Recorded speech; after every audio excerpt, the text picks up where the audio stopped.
जय जगन्नाथ सांग ସାଙ୍ଗମାନେ आज आम वाकिंग कर बाहर टिके विलंब वाकिंग करुचु बट राउरकेला आज बहुत ठंडा 5 डिग्री तले टेम्परेचर पूरा ହଁ ସିଓର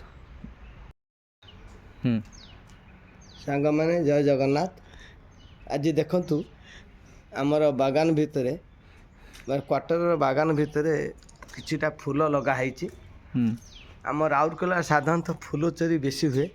ରାତି ଏବେ ବି ରାତି 4ଟାରେ ବି ଫୁଲ ଚୋରି ହୁଏ। ସମସ୍ତଙ୍କୁ ଅନୁରୋଧ ସମସ୍ତେ ନିଜର କ୍ୱାର୍ଟର ଭିତରେ ବା ଛାତ ଉପରେ ଏଇଭଳି କିଛି କିଛି ଫୁଲ ଲଗାଇଲେ ସମସ୍ତେ ଫୁଲ ପାଇପାରନ୍ତେ ଏବଂ ଠାକୁର ପୂଜା ପାଇଁ ସୁବିଧା ହୁଅନ୍ତା। ତା ସହିତ ପରିବେଶ ବି ସୁନ୍ଦର ଆଉ ସୁସ୍ଥ ରହୁଛି। କେହି କାହା ଫୁଲକୁ ଚୋରି କରିବା ପାଇଁ ଇଚ୍ଛୁକ ହେବେନି। ଏ ଆମର କ୍ୱାର୍ଟରର ରିଭ୍ୟू ତଳେ ବାଗାନ ଆଉ ଫୁଲ ଗଛର ବହୁତ କିଛି ଲାଗିଛି।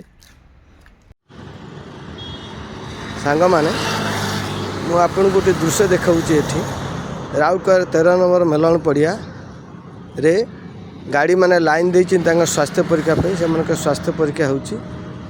ଏଠି ପଲ୍ୟୁସନ୍ ଟେଷ୍ଟିଂ ଭେହିକିଲ୍ ଭ୍ୟାନ୍ ସେ ଗାଡ଼ିମାନଙ୍କୁ ସ୍ୱାସ୍ଥ୍ୟ ପରୀକ୍ଷା କରାଉଛନ୍ତି।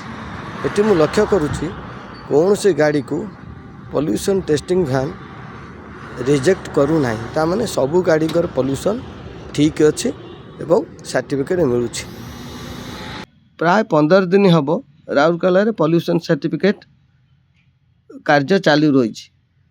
ସେଥିମଧ୍ୟରୁ ମୁଁ ଜାଣିପାରୁଛି 2 ଲକ୍ଷରୁ ଉର୍ଦ୍ଧ୍ୱ ଗାଡ଼ି ପଲ୍ୟୁସନ୍ ସାର୍ଟିଫିକେଟ୍ ନେଇଯାଇଛନ୍ତି। ତା'ମାନେ ସେମାନେ ବାୟୁକୁ ପ୍ରଦୂଷଣ କରୁନାହାନ୍ତି। ଏଥିପାଇଁ ସରକାର ତଦନ୍ତ କରନ୍ତୁ କାହା ଦ୍ୱାରା ଏ ବାୟୁ ପ୍ରଦୂଷଣ ହେଉଛି। ବିଦାୟ ନେଉଛୁ ସାଙ୍ଗମାନେ। ଜୟ ଶନିଶ୍ଚରାୟ ନମଃ।